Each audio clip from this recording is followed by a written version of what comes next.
thunder of jets in an open sky, a streak of gray, and a cheerful... A loop, a whirl, and a vertical climb, and once again you'll know it's time for the adventures of Rocky and Bullwinkle and friends. Starring that supersonic speedster, Rocket J. Squirrel, with his pal Bullwinkle the Moose, and a host of others. Hurry, Bullwinkle! The show's about to start! I'm coming as fast as I can. Wave to the people! Yay! Now what are you doing? Signing autographs. Let's see. John Smith. But your name is Bullwinkle. I know, but that's hard to spell.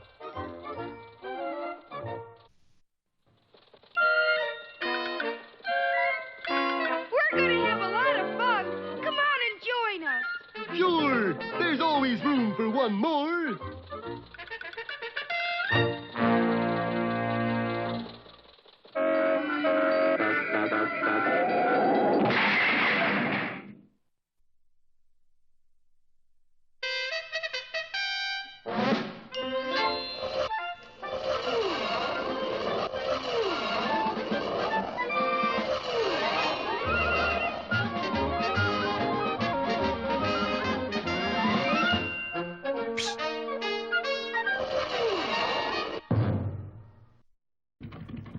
Well, our heroes are really up in the air this time. Searching for mooseberries, a secret ingredient for their rocket fuel formula, they wound up on board a plane piloted by Boris Badenov. His partner, Natasha, fastened them into their seats with one-way belts and then bailed out. In the pilot's compartment, Boris gleefully smashed all the instruments, threw out the steering wheel, and prepared to follow Natasha. I hate to leave a place that holds such pleasant memories. But at that moment, the damaged radio crackled and a voice said, Calling Boris Badenov, this is Central Control. You reading me? Yes, fearless leader. Plans are changed. Moose must finish finding formula. Do not, repeat, do not kill Moose. Make up your mind. What was that? I said yes, fearless leader. And Boris dashed back into the cabin just as all three engines conked out. Hey, Captain, give us a hand here. Well, something seems to be the trouble. Get us out of these belts. They're stuck. Of course. How come the engine stopped? Oh, because we're going to land. Well, how come we're landing? Because the engine stopped, you nice little chap. We better jump for it. Right, Rocky, let's go! Wait!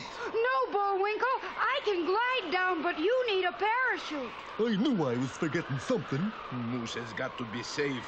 Here, take mine. Wouldn't think of it. Take it! I insist. Well, thanks. Come on, Bullwinkle.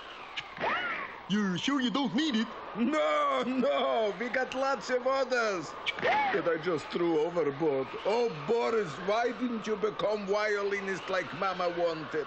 And while our heroes floated earthward, the plane bearing Boris sank lower and lower. And finally came to rest on a tall tree. The tree was already occupied. Oh, there you are, darling. I thought you'd never get here. Me too. Hello up there. You all right, Ace? Certainly. We always land this way. It saves wear and tear on the wheels. A short time later, after our boys had rescued the two spies from their precarious perch, Ace, I think you and Miss Callahan better head back for town while Bullwinkle and I push on to... To where? Never mind.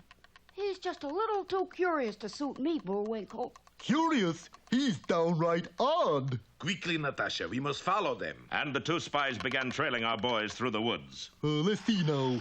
As I remember, Mooseberry Island is right this way. Yup, there it is. But look! Well, this was a fine Harvey Bend. Mooseberry Island was surrounded by barbed wire and warning signs. Keep out Mooseberry Blight. Quarantine. Gee, the whole island's off limits. Well, there must be one healthy bush on that island. But how do we get to it? Well, a little barbed wire isn't going to stop Bullwinkle J. Moose. I got a scheme. Quickly, Bullwinkle outlined his plan. He would enter the water above the island, swim with the current till he reached it, find a healthy bush, and then swim back below the island. Now you're sure it'll work, Bullwinkle. Of course it will. I've thought of every little thing. Except one. What's that? I can't swim! and Bullwinkle was carried off by the swift current. Unfortunately, there was another thing that he hadn't figured on. Right below Mooseberry Island was deadly thundering falls, and before Rocky could move, Bullwinkle was swept over the edge. Be with us next time for Bullwinkle's Water Follies or Antlers Away.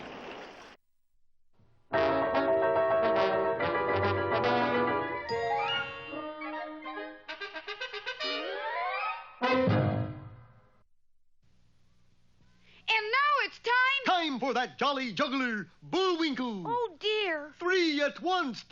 1, 2. And now here's a feature you're sure to like. 3.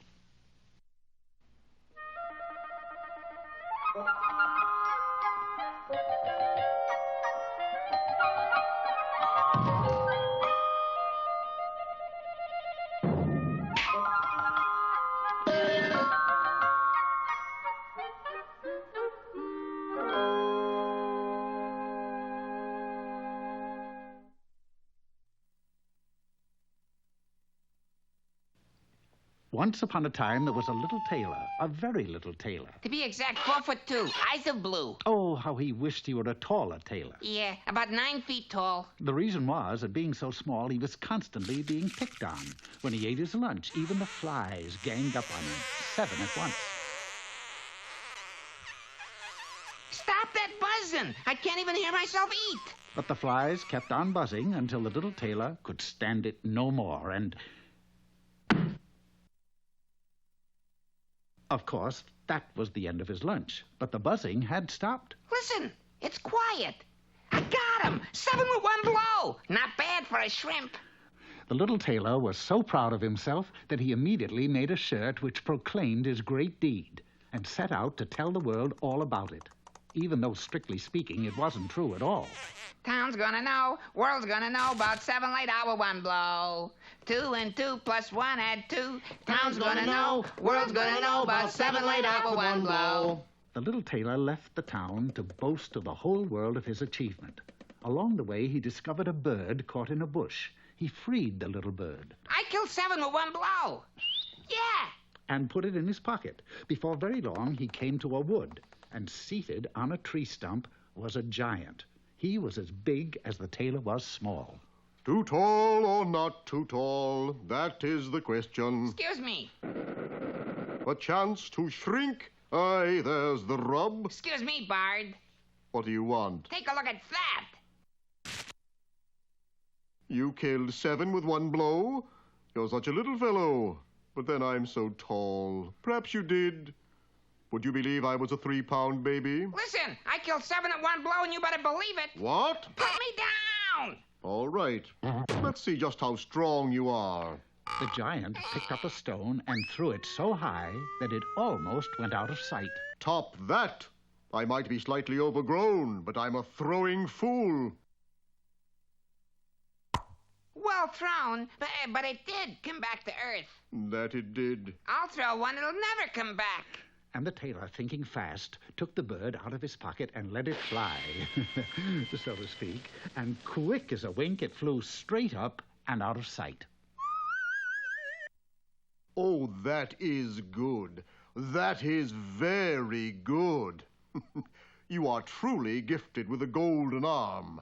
Let us be friends. And so they became fast friends. You know, I have a feeling, Giant. My name is Ralph. Well, I have a feeling, Ralph, that we're going to come to an enchanted castle. And in this castle lives a beautiful princess who will become my bride after I perform 3 tasks. Little tailor, you are out of your mind. But just then an enchanted castle did appear. Oh, dear me. You there in the T-shirt. Stay where you are. I have a task to pick with you. My goodness. Not only have you killed 7, but you've captured 1 alive. Well, he didn't. I mean, I'm not... Shh! Don't be rude, Ralph.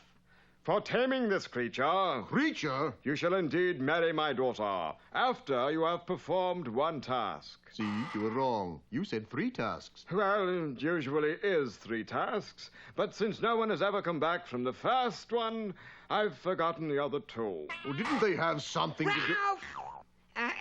What is the 1 task you want performed, Your Majesty? In the wood lives a unicorn. You must capture it. So the little tailor and Ralph set out for the wood. They proceeded very quietly. There it is, the unicorn! This way, this way! That way, head it off! I got it, I got it! It's me you got. There it goes. So eventually it was Ralph and not the tailor who caught the unicorn. And do you know what? It wasn't a unicorn at all, but the king's daughter, and the most beautiful princess you ever saw. She was, however, a little tall for the tailor. Would you believe I was a 3-pound baby? And so Ralph and the princess were married and lived happily ever after. Oh, and what happened to the little tailor? Well, he stopped his boasting, he went back to his town and became a very good tailor indeed. Then one day, he met a lovely girl who was also 4 feet 2. Would you believe I was a 16-pound baby? And the little tailor married her and was perfectly happy and content. The motto is, you don't have to be 9 feet tall to feel 9 feet tall.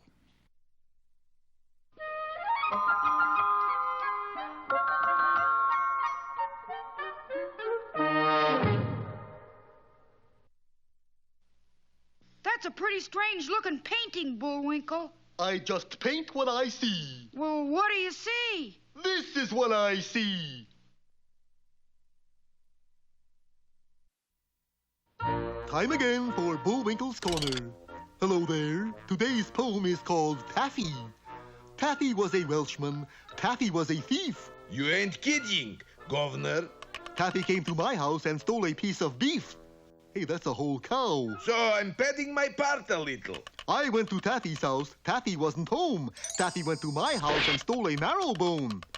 Marrow bone, that's a whole leg of lamb.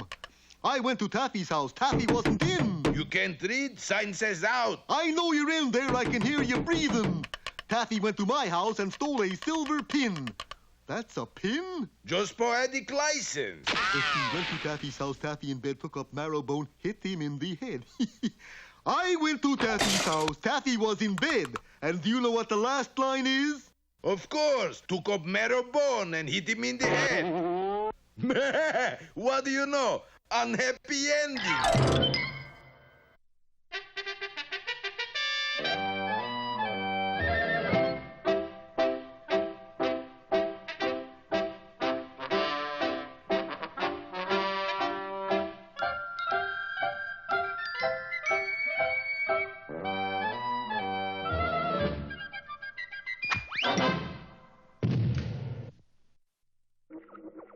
Hello out there. Peabody again.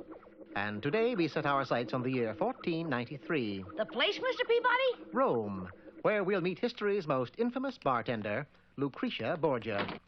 In a trice, the Wayback Machine escorted us from my penthouse apartment to the castle of the Lord of Pesaro, Lucretia Borgia's second husband. We found his lordship munching on the leg of a chair. Delicious. Absolutely delicious. Pardon us, Your Grace, but why are you eating that chair? Because I'm hungry. But why the chair? Well, for one thing, it happens to be the only edible piece of furniture in this room. Hey, you see this? Yesterday was a piano. Wouldn't you rather eat a nice, juicy steak? The last person to eat a steak in this castle was Lucretia's first husband. He's dead, you know. We're quite familiar with your wife's reputation. Yeah, one might say she's a poison. But I love her anyway. You realize, of course, what a diet of furniture can lead to. Probably a divorce. But as long as my wife handles food and drinks, I must abstain from normal eating habits. Either of you care for a caster? Thank you, no. Yes, I only wish there was someone who could have helped me. There is. Who? Mr. Peabody. He can do anything. Sherman is prejudiced, Your Grace. Prejudiced, but absolutely correct. That night we joined his lordship at dinner. Hey, Lucretia, she's gonna be down in a minute. Remember, if you value your life, don't eat or drink. By the way, do either of you carry a Blue Cross? Before we could answer, the door swung wide, and there stood Lucretia. It had to be her. She was carrying a decanter of hemlock. Good evening, dear husband. Ah, I see we have guests. Yes, my love. How nice. Gentlemen, I propose a toast. To your health. Without raising suspicion, we managed to empty our glasses in a nearby plant. A nearby dead plant. I hope you enjoyed the meal. I prepared it myself. Oh, what happened to the cook? Stomach trouble. As usual, you done it again, Lucretia. This food looks delicious. You may find it needs a dash of salt. Oh, yes, salt. A-R-S-E-N-I-C, salt. Lucretia's constitution must have been an iron one. Her food disappeared rapidly. So did ours, from our plates to the floor. Ah, that hit the spot. Would anyone care for a cigar? Well, yes, I think I... Shh. She soaks them. Darling, why you don't take our guests out for a stroll in the night air? It might help you to clear up your headaches. I don't got a headache. And not yet, you don't. Atop a parapet, we discussed the recent ordeal. You see? Hemlock, arsenic, that food was loaded. If I were you, your lordship, I'd leave her. I can't. I love her too much. Besides, this poison thing is just a hobby. I have an idea. One that will allow you to eat and drink quite freely. We adjourned to the castle basement where Lucretia had her own chemistry lab. Look around you. The greatest collection of poisons in the entire world. With Sherman and his lordship assisting, we collected samples. Finally, I began my experiment. 2 drops of wood alcohol, a dash of belladonna, Paris green for color. There we are, done. It looks delicious. What is it? This glass contains a minute amount of every poison known to man. And to Lucretia? And to Lucretia. By drinking this, you will build up a lifetime immunity. No matter what poison your wife administers, your system will have become adjusted to it. All right. Here's looking at you, I hope. Congratulations, your lordship. You are now immune to poison. From that moment on, his married life changed to one of complete rapture.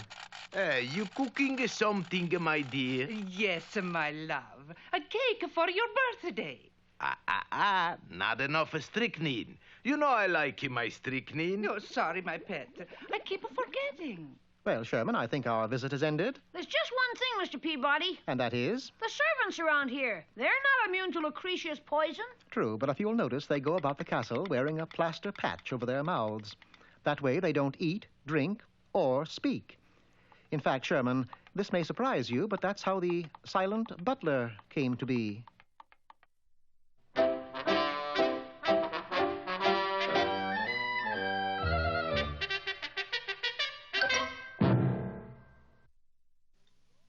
Ready, Rock? You sure you know how to work that thing? No. Anyways, here's what it was supposed to look like.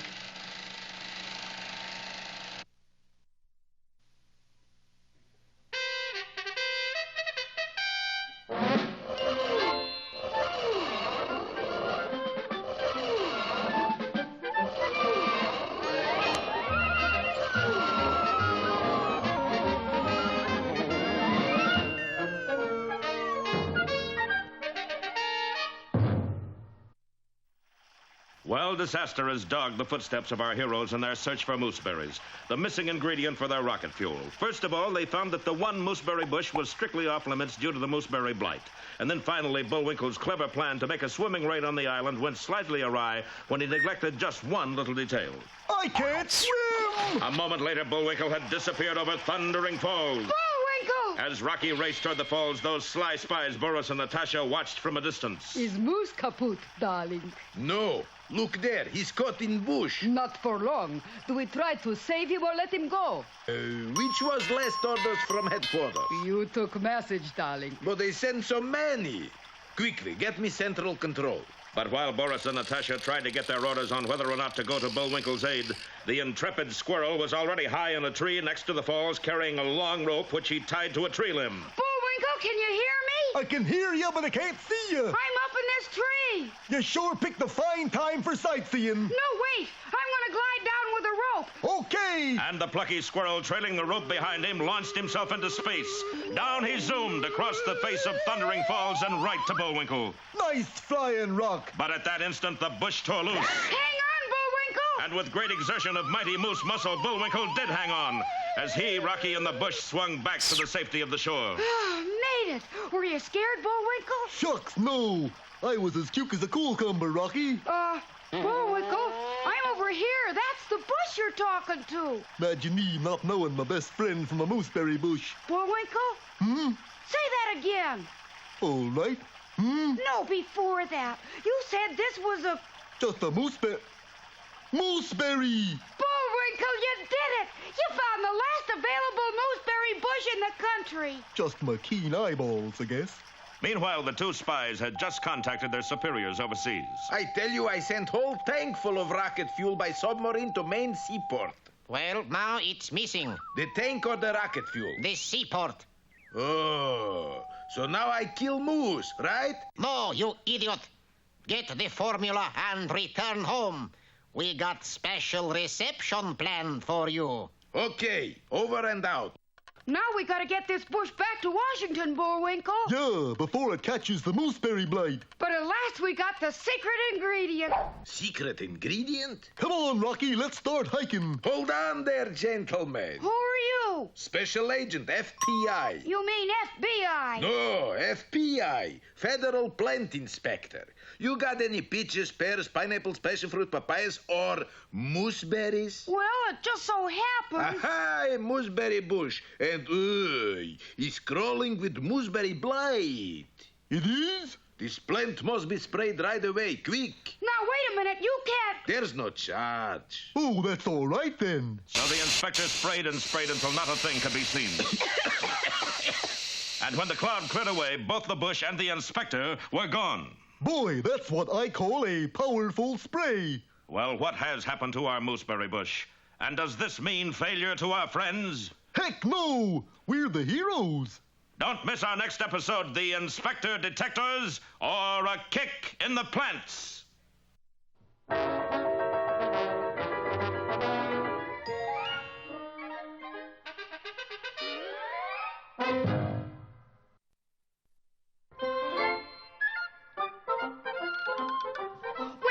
It looks as if our time has just about run out.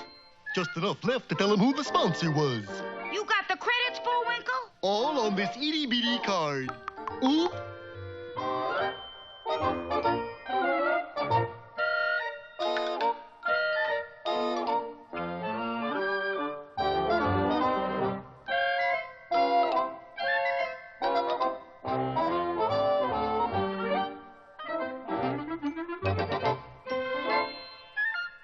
We're late again, Bullwinkle. Right! Bye now. See you next time.